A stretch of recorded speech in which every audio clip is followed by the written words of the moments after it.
antiviral replication. Then only in that lower concentration you can use. Means if the ratio of this SI, that is selectivity index, is more than 1000, then the substance is a good antiviral substance. Acyclovir, for example, used against herpes viruses, herpes simplex or varicella zoster.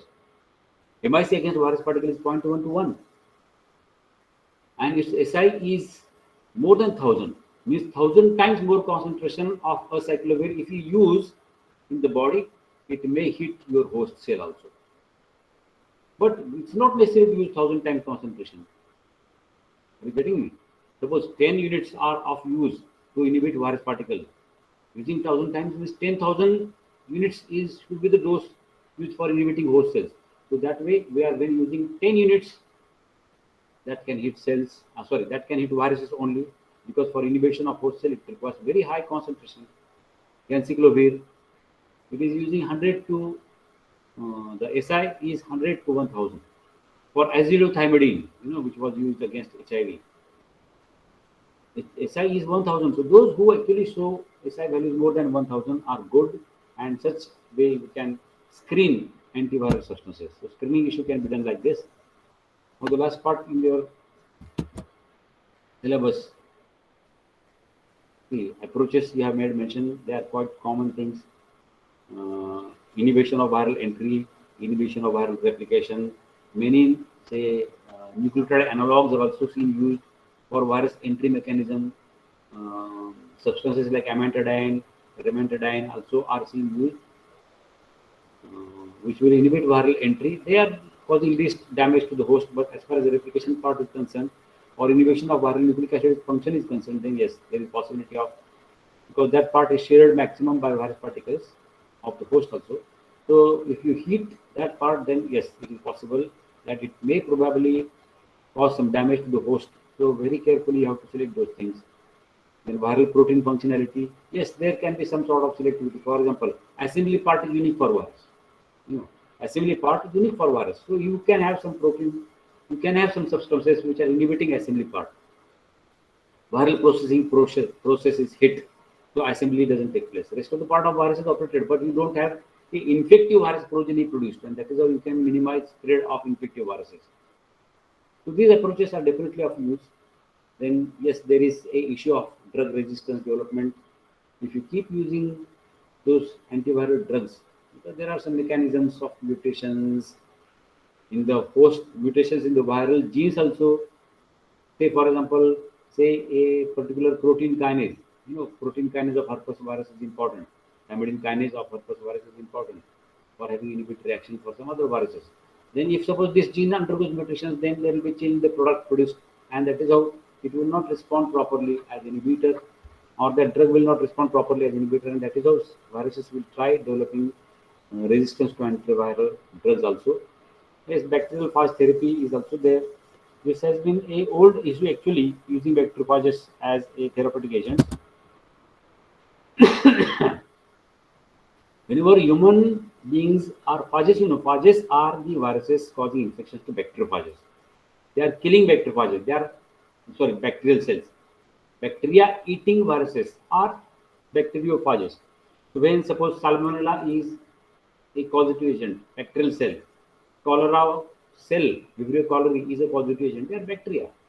Then obviously a logic comes in mind, can't we have a virus particle which will select, because there is selectivity involved, can't we have a virus particle which will selectively eat salmonella cells, which will selectively eat cholera cells? So this way the approach of using phage therapy has emerged. Bacteriophages are used as therapeutic agents against some bacterial illnesses in human beings. Some examples I have made mention here: staphylococcal lung infections. Because many times situation becomes very critical, you cannot use a required dose of antibiotics to eliminate. There are many reasons: a physiology of a body, hormonal status of a body, age of a body, health of a body. All those things come across in the form of limitations when you try deciding the antibiotic doses. In the old cases, in the old ages, of course, this come, or in some severe illnesses, these things come. Then yes, you can try, because phages very rarely cause. There are some There are some cases, there are some reasons to cause damage to human beings also. Phages also can cause damage to human beings because phages have their own genetic system, and it is possible that that genetic system of the bacteriophage, although is connected with the bacterial cell, it's a genetic system. That genetic system can cause some sorts of mutations in the human beings also. So that is, of course, very rare thing. Very rare thing. It is an interaction with the host cell only, with the bacterial cell only. So that's how the risk of using bacteriophages to kill bacterial cells is less. I don't say minimum, is less, and that is how staphylococcal lung infections can be cured by using bacteriophages typically for those staphylococci. Then Pseudomonas aeruginosa expansion infections causing cystic fibrosis in the patients, then eye infections, some neonatal sepsis also can be cured by using bacteriophages. Typical that causative agent should be eaten up by virus particle, should be used up by that virus particle as a host to kill them. Then urinary tract infections also can be seen. At the experiment level, at least it has been seen that some typical phages can eliminate the causative bacterial agents causing urinary tract infections or surgical wound infections and so on. So this was all, I think, regarding your syllabus. I must thank you all people uh, for allowing me to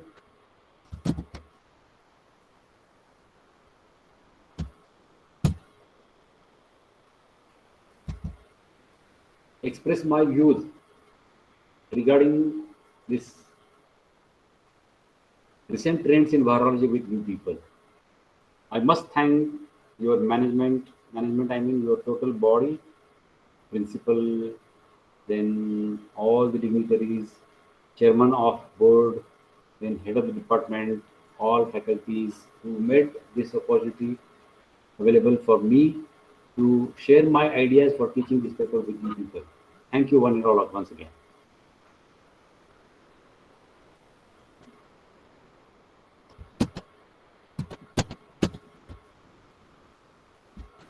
Hello, sir.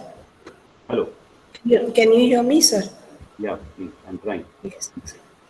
So, I must say that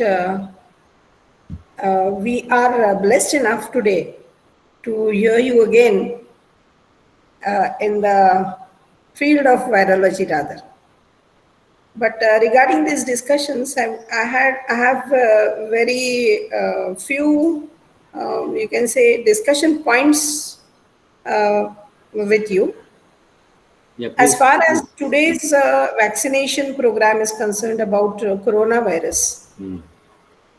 it is seen that globally or in Western countries, in America, Russia, whereas in Russia, where the Sputnik V is available.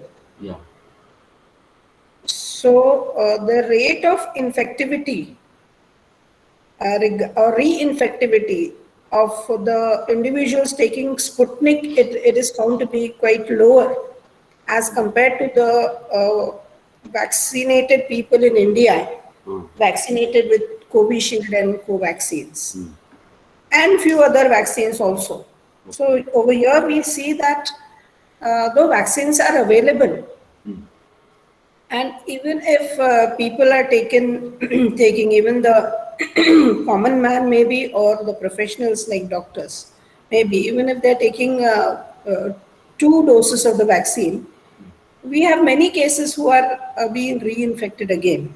Right, Whereas Sputnik has very rare reports of reinfection. right.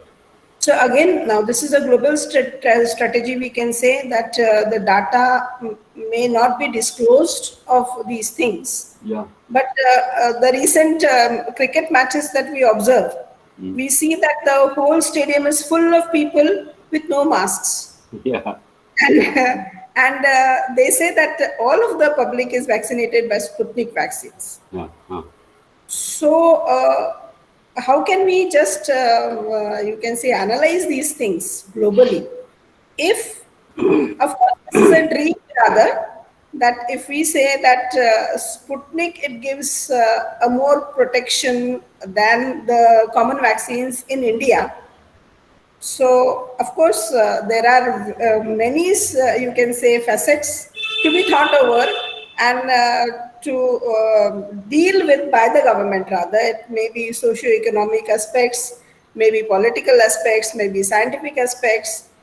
My view is that if Sputnik gives protection to those people, then it should be a global demand or a global effort that such vaccines should be made available globally, whatever the price may be.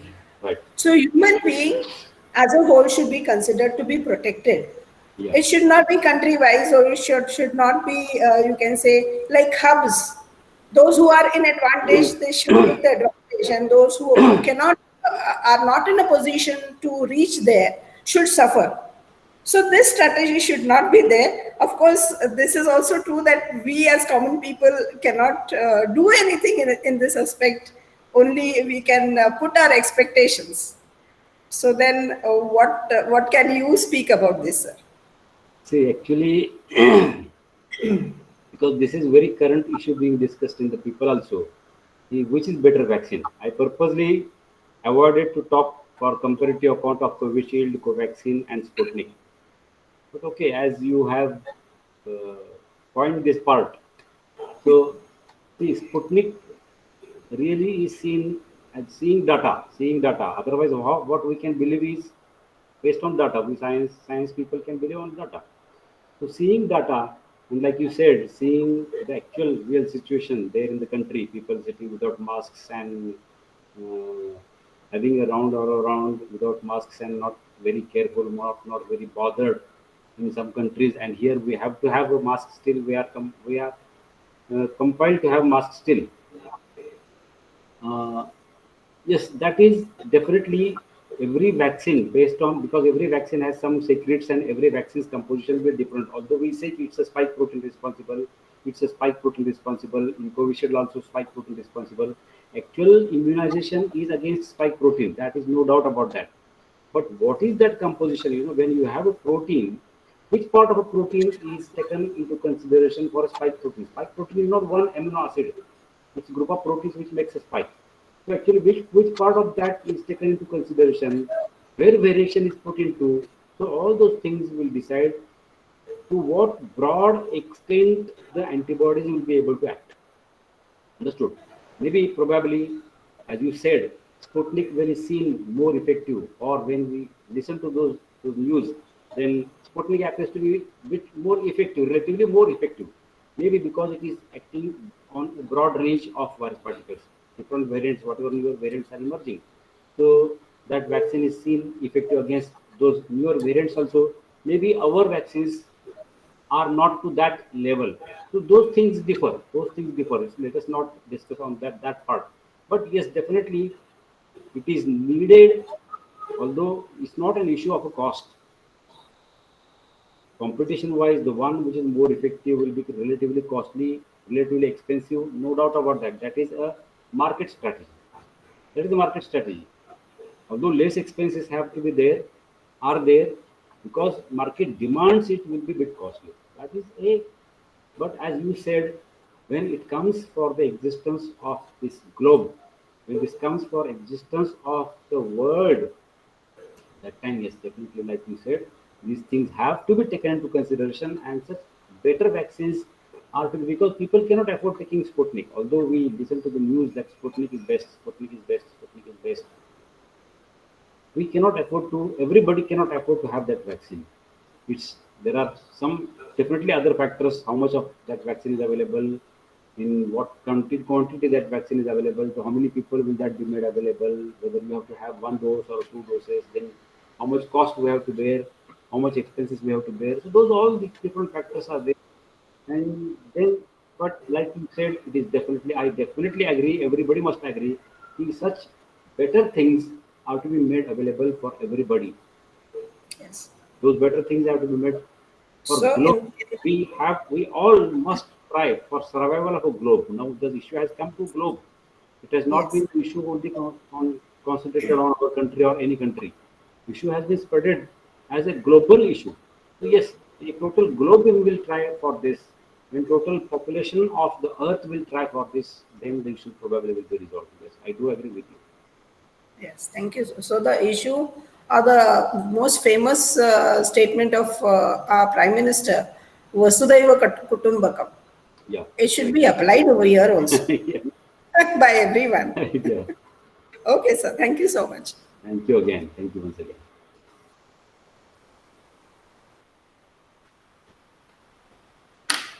Thank you so much, sir. So we all are very happy to see you and hear from you, sir, after a long time and feeling nostalgic for your virology lectures. So I take an opportunity to express a vote of thanks. First, I would like to thank Dr. N.R. Sheikh, sir, for a very informative session and for giving us a valuable guidance related to the syllabus of MSc 1 paper Recent Trends in Virology.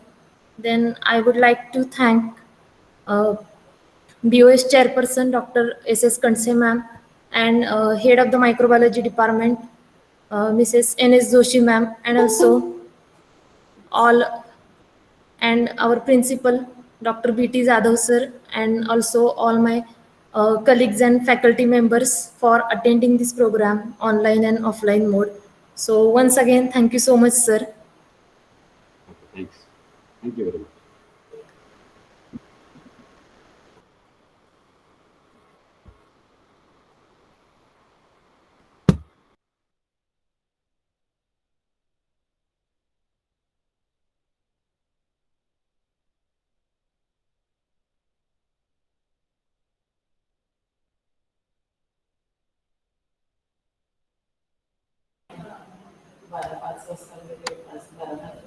Hello.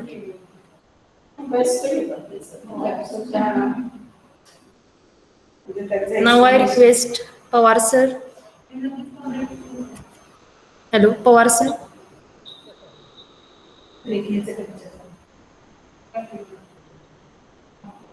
Hello. ऐक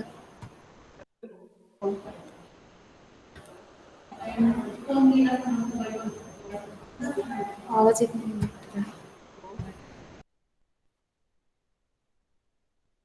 Hello.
Hello everyone.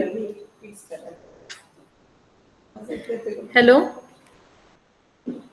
Can you hear me?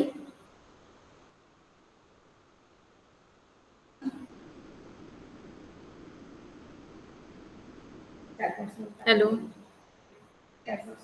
So next session will be continued after half an hour, exactly at 2:30.